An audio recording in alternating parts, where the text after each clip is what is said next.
Chào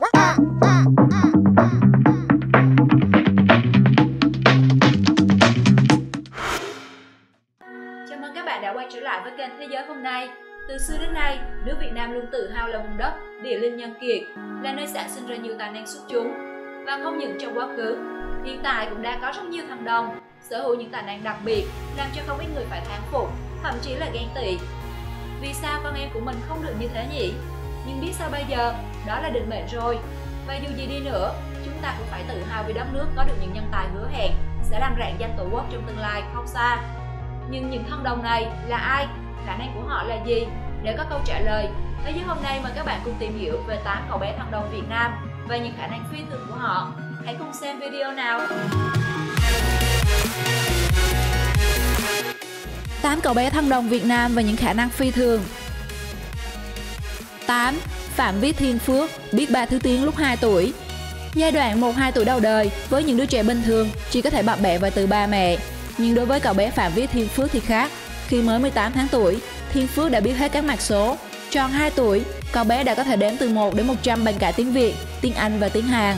Đặc biệt, Thiên Phước có khả năng tính nhẩm nhanh, các dãy 2 chữ số, 3 chữ số và thậm chí lên tới 4 chữ số.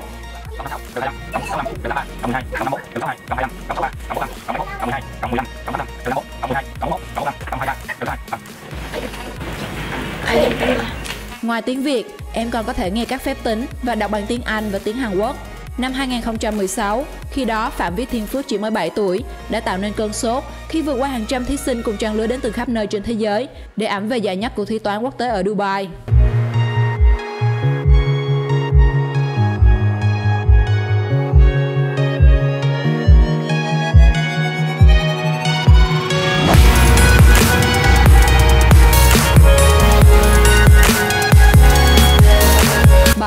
Nguyễn Dương Kim Hảo.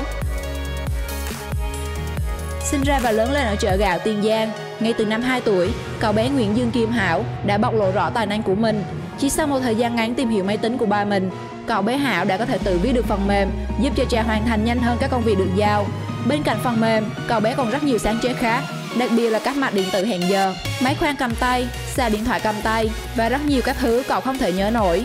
Cái này là sản phẩm theo bot được điểm từ rồi, thì bạn làm khoảng năm lớp 7 mà cái này sản phẩm em vừa làm vừa học về rồi bạn luôn biết từ bắt đầu thì là để vận chuyển được những món hàng trong những nơi chật hẹp mà những nơi không tới được. Thì sản phẩm này hiện tại cũng còn bán rất là tốt hơn.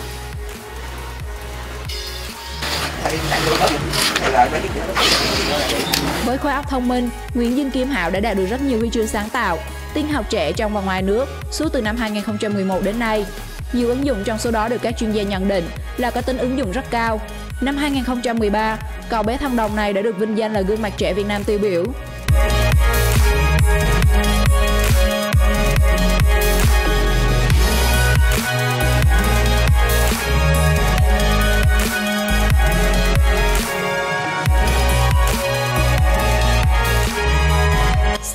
Đỗ Nhật Nam. Báo chí trong nước đã tốn rất nhiều giấy mực để viết về cậu bé thần đồng của Việt Nam mà có lẽ ít nhiều chúng ta đã được nghe. Sinh ra vào năm 2001 tại Nhật Bản và trở về quê hương Việt Nam vào năm 2004. Từ nhỏ, Đỗ Nhật Nam đã sở hữu rất nhiều tài năng khác nhau. Lúc 5 tuổi, dù là lần đầu tiếp xúc với tiếng Anh, nhưng chỉ một thời gian ngắn sau đó, Nam đã khiến nhiều người ngạc nhiên khi ẵm liền 3 chứng chỉ Starter Movers Flyer với điểm số tuyệt đối 15/15 của Đại học Cambridge. Năm 8 tuổi, Nam tiếp tục khiến nhiều người bị choáng khi thử sức với môn tiếng Anh tuyển sinh khối D đại học với điểm số 8/10. Niềm tự hào nhất về Nhật Nam là vào tháng 9 năm 2014, cậu trở thành du học sinh tại trường Stanford The Export Theater, Mỹ và là tờ tổng biên tập tờ báo tuổi teen Grady Millen của Đông Nam Á. Với những tài năng Nhật Nam thể hiện ở đất Mỹ, cựu tổng thống Mỹ Obama cũng đã từng gửi thư chúc mừng Nam.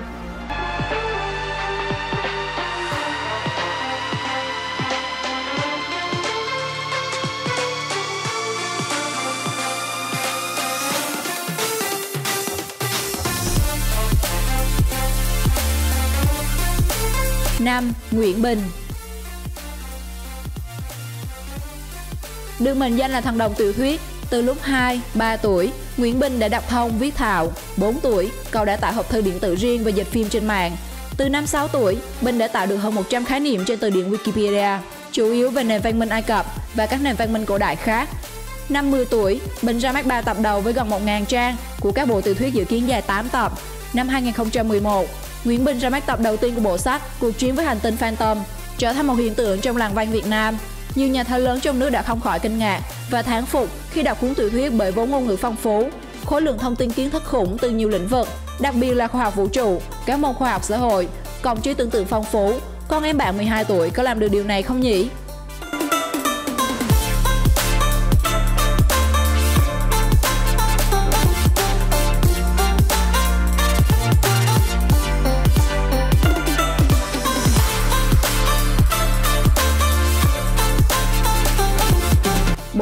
Phan Thiên Bạch Anh.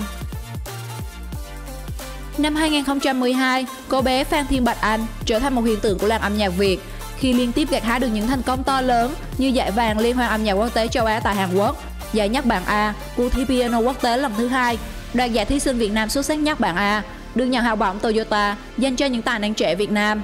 Bạch Anh chính thức học đàn khi lên 6 tuổi và luôn là học sinh xuất sắc ở cả việc học văn hóa và học đàn. Ngoài những giải thưởng âm nhạc, cô bé còn đoạt giải nhì học sinh giỏi quốc gia, giải tư cuộc thi quốc tế môn bàn tính và số học trí tuệ tại Malaysia. Đầu năm 2013, em còn được Thành đoàn Hà Nội vinh danh là một trong 10 gương mặt trẻ tiêu biểu của thủ đô.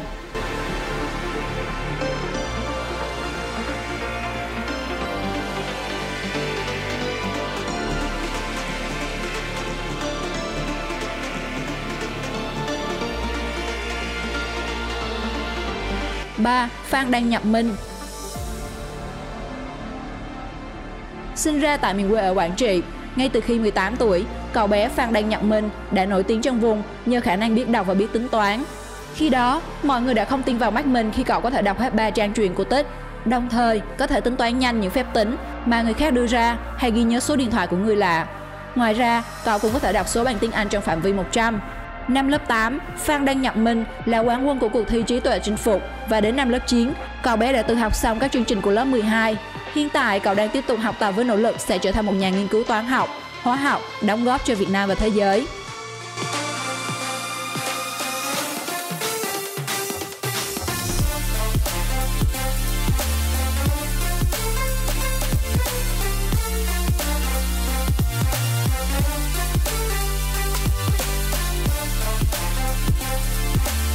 Hai, Nguyễn Anh Khôi. Nhắc đến những thần đồng của Việt Nam, chúng ta không thể bỏ qua cái tên thần đồng cờ vua Nguyễn Anh Khôi. Sinh năm 2002 với khả năng đặc biệt về lĩnh vực trí tuệ, anh Khôi được mọi người biết đến với những giải thưởng cờ vua xuất sắc như giải vô địch châu Á dành cho độ tuổi 8 đến 12 tuổi và là kỳ thủ châu Á đầu tiên 2 lần liên tiếp vô địch trẻ của thế giới. Năm 11 tuổi, anh Khôi còn giành huy chương bạc giải vô địch cờ vua đấu thủ mạnh toàn quốc. Và vừa rồi, kỳ thủ 17 tuổi bất ngờ hạ đàn anh là đại kiện tướng Lê Quang Liêm ở ván 8 giải cờ vua Sa Ra. Hiện tại, Nguyễn Anh Khôi đang hối hả thực hiện cuộc chinh phục ngôi vị đại kiện tướng cờ vua thế giới.